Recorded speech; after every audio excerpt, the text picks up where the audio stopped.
अस्सलाम वालेकुम everyone, you are watching Pakistan stock market updates और उम्मीद करती हूँ कि आप सब ठीक होंगे। और आज हमारे साथ मौजूद है मिस्टर मोहम्मद सिद्दीक खोखर, जो कि एक इकोनॉमिस्ट भी रह चुके हैं और सीनियर इकोनॉमिस्ट रह चुके हैं in the organisation of government of Pakistan. उसके अलावा इन्होंने कराची यूनिवर्सिटी से एमए इन इकोनॉमिक्स किया है और एमए इन्होंने लॉ में भी किया हुआ है। उसके अलावा ये 10 साल से as advocate higher court legal consultant as a work कर रहे हैं। उसके अलावा ये बहुत सारी कंपनीज के डायरेक्टर हैं, बोर्ड ऑफ डायरेक्टर हैं, like Dawood investment bank limited, network micro finance bank limited, golden arrow selected fund limited, also served as chairman audit committee, Javedan corporation limited, Al Abad sugar mills limited, Sindh Abadgar sugar mills limited and AKD capital limited. उसके अलावा आरिफ हबीब limited. उसके अलावा इनको economy की बहुत सारी knowledge है।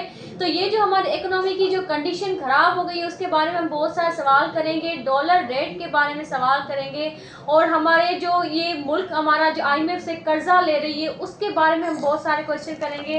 तो सर अस्सलाम वालेकुम, कैसे हैं आप? वालेकुम सलाम, मैं बिल्कुल ठीक हूँ।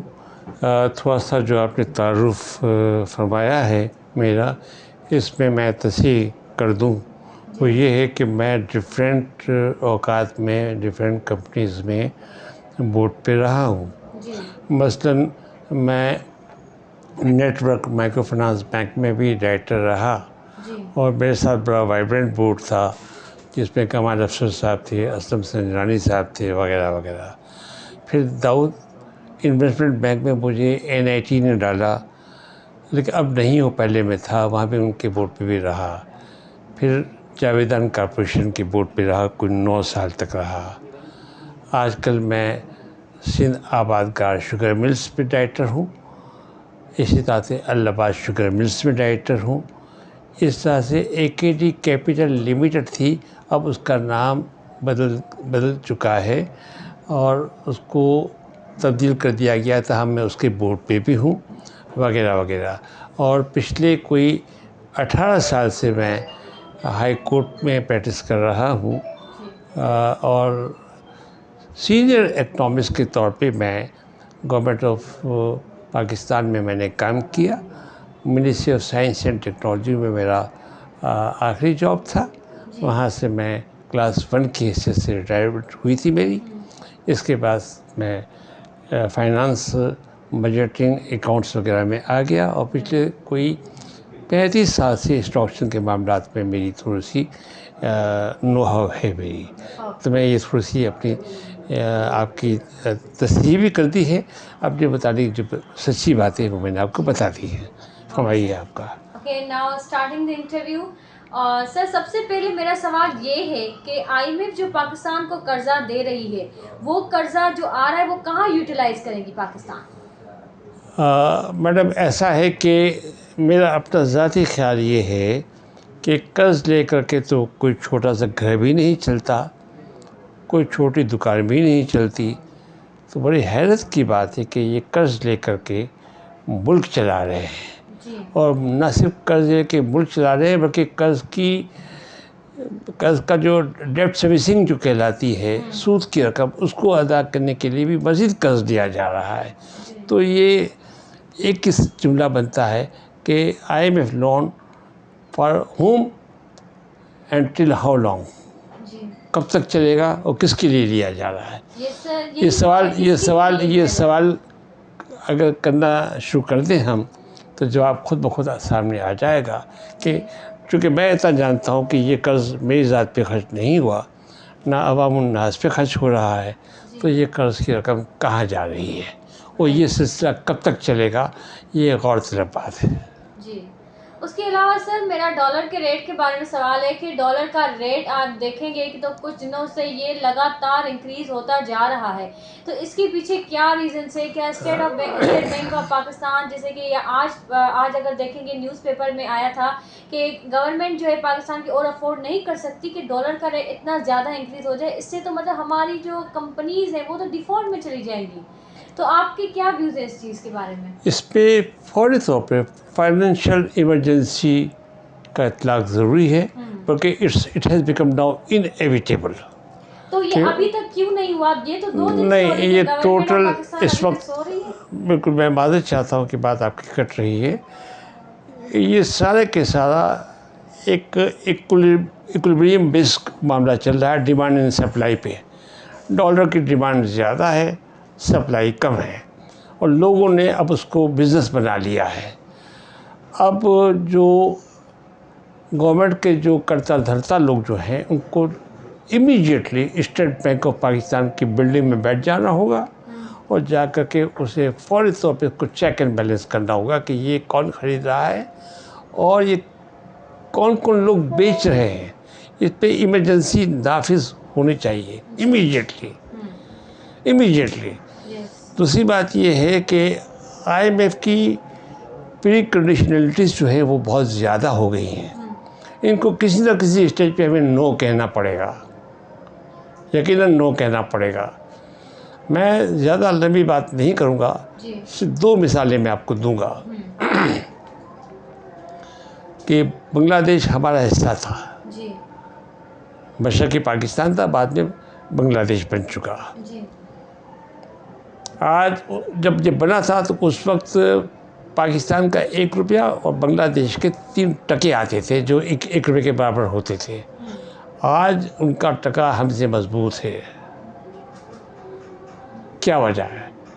उनके आप सादगी को शार बनाया, अपने मामला को ठीक किया और कम से कम डिपेंड किया है दीगर कर्जाजात पे। ताज़ा मिसाल हम देख सकते हैं अफ़गानिस्तान की।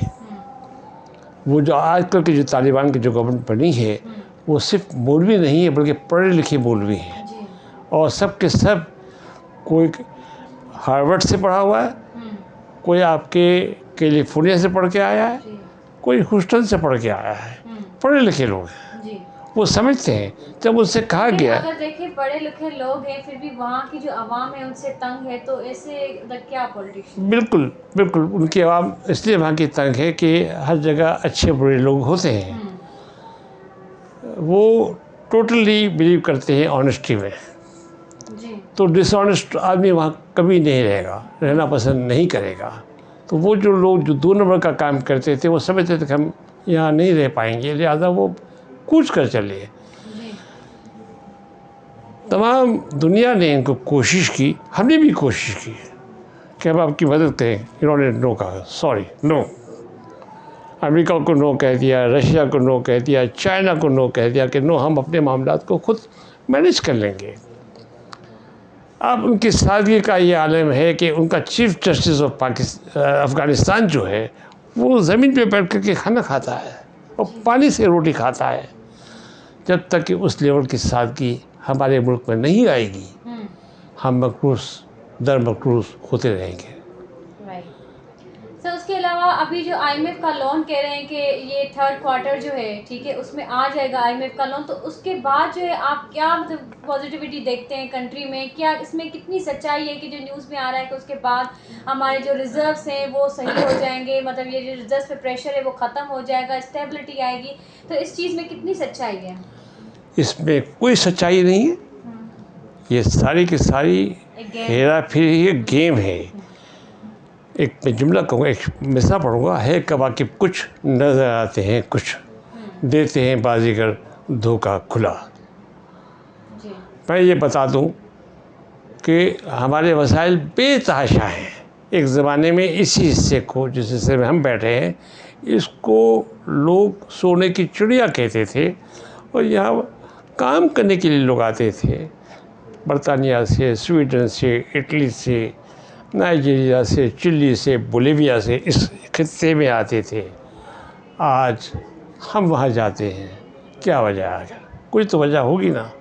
और ये क्या हो गया कि अचानक ये मुल्क जो कर्जा दिया करता था, आज हम मकरूज़ हो गए हैं। कुछ लंबी पुरानी हमने कर्जे दिए हैं, इस मुल्क ने कर्जे दिए हैं, कर्जे दिए हैं, और ज़्यादा पुरानी बात नहीं है। 58 से लेकर 68 का जो हमारा अशरा था, उसमें जो तरक्की इस मुल्क ने की है, मिसाली तरक्की की है। क्या वजह थी? फाइनेंशियल पॉलिसीज़ बड़ी क्लियर थी, विजन क्लियर था। और उन्होंने हमेशा एक ही बात पे, उस ज़माने के मैशेदारों ने एक ही बात ध्यान में रखी, वो ये रखी, laissez faire economy, let there be no interference by the government. आजकल ऐसा नहीं है। तो अब हमने देखा।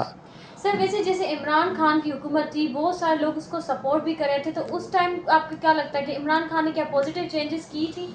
देखिए, इमरान खान के मुताबिक मैं ज़्यादा बात नहीं करना चाहता। हाँ। मुमकिन है बहुत ईमानदार आदमी होंगे, लेकिन उनकी ईमानदारी से मुल्क को कोई फ़ायदा नहीं पहुंचा। देखिए, जब तक कि आप पे विलिंगनेस टू वर्क नहीं होगा तो आपकी ईमानदारी किसी काम की नहीं है। तो मतलब अगर विलिंगनेस टू वर्क की अगर बात आती है तो वो तो इमरान खान में है। आप कह सकती हैं, लेकिन हमें तो कोई नज़र नहीं आया। हमें तो ऐसी कोई चीज़ वहाँ नज़र नहीं आई। कम से कम वो यही कर देते कि जो उनको टास्क मिला था, ज़्यादा नहीं, छोटे से 2 काम करते थे, जो इन्होंने कहा था वही पूरा करते थे। वो ये कहते थे कि मैं IMF को नो कह दूंगा, तो क्या उन्होंने नहीं किया। महंगाई को मैं कंट्रोल में कर लूँगा, बिजली के बिल आधे कर दूंगा, वगैरह वगैरह। क्या एक भी काम किया? जब नहीं किया तो प्रैक्टिकल आदमी नहीं रहे ना। नहीं रहे। सर उसके अलावा अभी जो है इंडेक्स, अगर पाकिस्तान स्टॉक एक्सचेंज में भी आपको बहुत टाइम हो गया, आप यहाँ पे काम कर रहे हैं, इन कंपनीज़ के जो कंपनीज़ यहाँ पे लिस्टेड हैं उनके साथ भी आपका जो है ना, ऐसे समझे कि आपने भी वहाँ काम किया है, तो अब आपको क्या लगता है कि ये इंडेक्स और नीचे जाएगा? देखिए, इस इंडेक्स से एक आम आदमी को कोई फ़ायदा पहुँचेगा? मेरे ख्याल से नहीं पहुँचेगा। पहले तो ये तयन कर लें कि इस मार्केट में कितने लोग आते हैं, परसेंटेज निकालिए। अगर मासेस आते हो तो हम बात कर सकते हैं। इस इंडेक्स का कोई ताल्लुक पाकिस्तान की आवाम पे नहीं पड़ने वाला। पाकिस्तान की आवाम जब खुश होगी, जब उसे रोटी सस्ती मिलेगी, बिजली सस्ती मिलेगी, पेट्रोल सस्ता मिलेगा, सुकून मिलेगा। सर देखा जाए तो इस वक्त हर कंट्री में इन्फ्लेशन तो इंक्रीज़ हो गया है, इंक्लूडिंग पाकिस्तान। सिर्फ ऐसा नहीं है कि पाकिस्तान में, वो तो बहुत सारी कंट्रीज़ में हुआ है। US में जो हाई टाइम इन्फ्लेशन चल रहा है, वहाँ पे टाइम भी। देखिए, इन्फ्लेशन का और डिफ्लेशन का ताल्लुक जो होता है, डिमांड एंड सप्लाई पे होता है। हम एक ज़राअती मुल्क हैं, एग्रीकल्चरल इकनॉमी है हमारी। अगर हम being agricultural country we started importing agricultural goods, क्या ये विजिबल है या कोई फिजिबल है? No, it's not feasible, at all not feasible. मेरे घर के अंदर गंदम पैदा हो रही है तो मैं बाहर से मंगवाऊँ तो कोई नाअहली है उसके अंदर। कोई तो वजह है कि हम खाने पीने की अशिया भी हम बाहर से मंगवा रहे हैं। क्यों भाई? आप अपने यहाँ वसाइल पैदा कीजिए, वसाइल पैदा कीजिए, आप रास्ते बताइए। सर वैसे जो सॉरी टू इंटरप्ट, ये जो आप कह रहे हैं कि बाहर से हम इंपोर्ट कर रहे हैं, तो अभी तो इन पे बैन लग चुका है, बहुत सारे आइटम्स पे बैन लग चुका है, तो इसका क्या पॉजिटिव इम्पैक्ट आया है हमारी इकोनॉमी पे? नहीं, इसका यकीनन इम्पैक्ट तो आएगा और आना चाहिए। क्या इम्पैक्ट आएगा भी? इनको जिन चीज़ों पे इन्होंने बैन लगाया है वो भी वक्ती तौर पे लगाया है, मुस्तकिल नहीं लगाया, वक्ती तौर पे लगाया है। इनको फौरी तौर पे 10 साल का एम्बार्गो लगा देना चाहिए कि कोई बड़ी गाड़ी नहीं आएगी, कोई बड़ी गाड़ी में सफ़र नहीं करेगा, ठीक है ना। और एक हुआ है हमारे यहाँ जब वो जो साहब की गवर्नमेंट आई थी तो इन्होंने कुछ थोड़ी सी एम्बार्गोस लगाए थे, छोटी गाड़ी पे आ गए थे वो। ऐसे कुछ काम करने पड़ेंगे, लेकिन ये काम अगर ऊपर से होंगे तो नीचे तक जाएंगे, अगर ऊपर से नहीं होंगे उसी ये तवक्को की जाए कि छोटे लोग करेंगे, ऐसा नहीं होगा। ऊपर से मिसाल कायम करनी होगी। और जो बहुत बड़ा जो गैप है अर्निंग का, कि हमारा चीफ जस्टिस ऑफ पाकिस्तान जो है वो 18 लाख रुपए महीना लेता है और इंडिया का जो चीफ जस्टिस 2.5 लाख में काम करता है, उसकी गाड़ी 50 लाख की है, हमारी चीफ जस्टिस की गाड़ी 6 करोड़ की है। तो ये फ़र्क ख़त्म करना होगा, लाजमी ख़त्म करना होगा। वैसे सर इस वक्त आपका इकोनॉमी के बारे में आपके क्या व्यूज़ हैं? आप एक इन्वेस्टर को, एक आम सिटीजन को आप क्या मैसेज देना चाहेंगे? देखिए, इकनॉमी के लिए तो ये कि फ़ौरी तौर पर जैसे जिस तरह से वो मीसाक जमहूरियत करते हैं, जी ऐसे मीसाक मईशत करना होगी। जी और उसमें सिर्फ़ और सिर्फ हिज़्ब इख्तिलाफ़ और हुकूमत के लोगों को नहीं बिठाया जाना चाहिए, बल्कि इसमें अवामुन्नास के लोगों को भी बिठाया जाना चाहिए कि ये भी बैठे वो क्या सोचते हैं, वो क्या उनके प्रॉब्लम्स क्या हैं, उनका घर का चूल्हा कैसे चल रहा है, ये सारे मामला तय होने चाहिए। ये जो जिस अंदाज से जो बिल्स बढ़ रहे हैं बिजली के, गैस के और दीगर चीज़ों के, इससे तो लोग ख़त्म हो जाएंगे। जी आवाम ही ख़त्म हो जाएगी। बताओ, जब आवाम ही ख़त्म हो जाएगी तो क्या मुल्क बचेगा और क्या हाँ, क्या मैशत बचेगी हाँ, आपकी। जी ज़्यादा ये बहुत ज़रूरी है जी और कि इस पे सबको सर जोड़ने पड़ेंगे और सारे काम ख़त्म करने होंगे। सर फॉर एग्जांपल अभी जो इलेक्शन हुए थे पंजाब में, तो उसमें इमरान खान को जो है ना जीत हुई, ठीक है, इमरान खान की जो टीम है उनको जीत हुई। तो अगर आगे चल के बड़ी इलेक्शन होती है और इमरान खान जीत जाते हैं और या नून लीग जीत जाती है, तो आपको क्या लगता है कि पीटीआई जीत जाएगी तो क्या होगा, और नून लीग जीत जाएगी तो क्या होगा? ऐसा है कि सियासी जीत और हार इस वक्त कोई मायने नहीं रखते। इस वक्त तो आपको मुल्क को सिर्फ बचाना है, मुल्क को बचाना है। पहले वो चल रहे थे, फिर वो चले गए, फिर वो एक तरफ तो वो ये कि वो पहले तो ख़ुद उन्होंने छोड़ दिया, फिर वो लड़ भी रहे हैं। तो ये एक आम आदमी के समझ में बातें नहीं आ रही हैं। इस वक्त तो सिर्फ रोज़ी रोटी का मसला है कि लोग जो यहाँ रहते हैं, ज़िंदा लोग, इन ज़िंदा लोगों को कब तक ज़िंदा रखना है, इनको रोटी कब तक देनी है, ये मसला है। कल इमरान खान की एक स्टेटमेंट आई थी कि जब नो वोट ऑफ कॉन्फिडेंस चल रहा था तो उस वक्त डॉलर का रेट 178 था, और अभी जो डॉलर का रेट पहुंच गया है वो 224 चल रहा है। तो ये इतना ज़्यादा गैप जो है, वो इतना ज़्यादा गैप इस हुकूमत में क्यों है, नून लीग की हुकूमत में क्यों? मैं ना इसको पहले ना क्या मैं पहले क्या मुझे कोई शौक़ नहीं है कि मैं इस हुकूमत की कोई वकालत करूं, कोई शौक़ नहीं है। जी जी लेकिन बीमारी का जो आगाज़ जो है ना, नज़ला स्टार्ट हो गया था इमरान खान साहब के ज़माने में, जो अब टीबी की शक्ल इख्तियार कर गया है इस हुकूमत ने। जो गाड़ी जो छूट गई थी उनके ज़माने में छूट गई थी। लेकिन यही मुल्क है, जी ज़्यादा दूर ना जाए। एक जनरल की हुकूमत थी और 60 रुपये डॉलर था ना, चल रहा था ना, वो जैसा भी था, अच्छा था बुरा था। इस साल से 2018 में, मैं नाम नहीं लेता किसी का, 100 रुपये का डॉलर मिल रहा था ना। जी जी दालें 110 रुपये 120 रुपये किलो मिल रही थी, आटा 70 रुपये किलो मिल रहा था, खुर्दनी तेल 160 रुपये किलो मिल रहा था। जी फिर आप जिनका नाम ले रही हैं वो मौसूफ आ गए, तो क्या इन्होंने क्या वो कमी इसमें की? उन्होंने तो उसमें बढ़ोतरी आ गई। जब एक बार ट्रेन छूट जाती है फिर ट्रेन आगे ही जाती है, पीछे नहीं आती। हाँ तो ट्रेन उनके ज़माने में छूट चुकी थी। Okay sir thank you so much for your valuable time, और आपने बहुत अच्छी इन्फॉर्मेशन दी इकोनॉमी के बारे में, इवन पॉलिटिक्स के बारे में भी आपने कमेंट्स दी, स्टॉक मार्केट के बारे में भी आप कमेंट्स दी। तो ये इंटरव्यू बहुत ही अच्छा रहा है। सो एवरीवन, आप ये इंटरव्यू एंड तक, अगर आप प्लीज़ एंड तक ज़रूर देखिएगा और इस चैनल को लाइक